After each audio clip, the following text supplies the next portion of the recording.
Text scams. We're digging deeper tonight into what has been the most read story on our website since yesterday. It's a report about a new scam going around and hitting Western New York especially hard lately. A scammer will text you as if you met that person at a bar the night before, and even if you respond saying, hey, you got the wrong number, the scammer keeps that chat going to try to eventually get you to click on nefarious links. Joining us live right now is Melanie McGovern from the Better Business Bureau. Melanie, it's always great to have you on. You told us about this, and people have just been clicking on it like crazy. I have to admit, when I first heard about it, I was like, who would fall for that? But as you learn more of the specifics, you realize this is more sophisticated maybe than most. What should we know about this scam? It's not that people are falling for it. It's that people are really polite and they want to reply back saying, hey, you have the wrong number. And then the scammer wants to engage you. And what we found through a lot of our scam tracker reports is that it's a chatbot.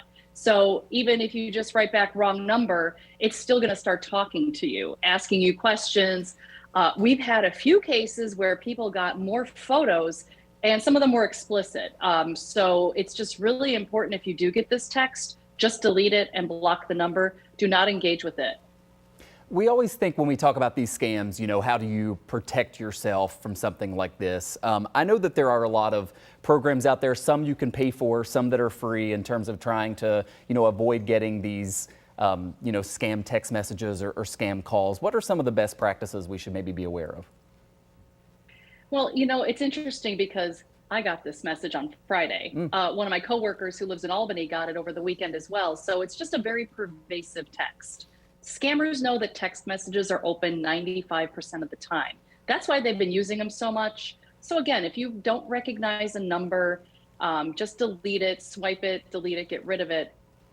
But if you do end up clicking on it, you want to make sure that you restart your phone, run any kind of antivirus software that you might have on there, just to make sure you're safe. Finally, Melanie, you mentioned the scam tracker tool that the Better Business Bureau has.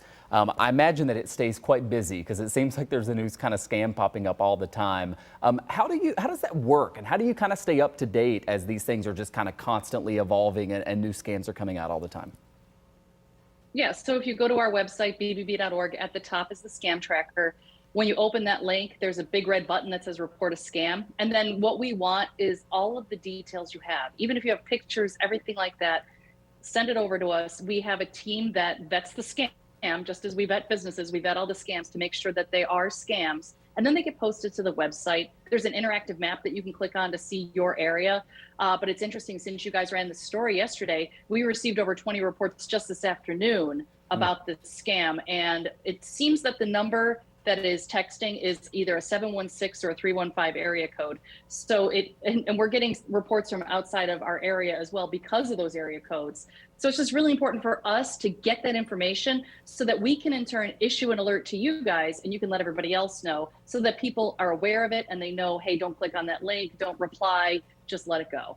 Yeah, I mentioned that this has been the most read story on our website, and I think part of the reason for that is that so many people like you are getting this message, right? And then they're seeing this story and kind of wanting to learn more about it. We had people in our newsroom today who said, yeah, I got this text as well. I wonder, because we do have a minute left, you said sometimes people are getting, pictures that you wouldn't want to get, you don't want to engage with this, but what is kind of the worst case scenario here? Is it that that it has these links and you click on the link and then all of a sudden your personal information is up for grabs?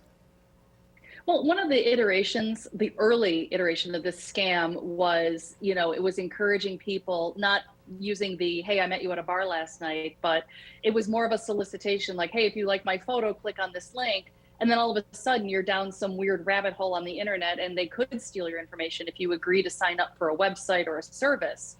So that's why it's really important not to click on those links, anything unsolicited. We know that, these texts come all the time. Either they're saying it's a package delivery. There was a big scam bank text going around a few weeks ago. The best thing to do is check from another device if it's a package delivery or say it's from a bank. But when it comes to something like this, you definitely want to just delete it. Great advice as always. Melanie McGovern is with the Better Business Bureau. Thanks for alerting us about this yesterday. We put the story out and we realized there was more to discuss. So thanks for coming on. Thanks.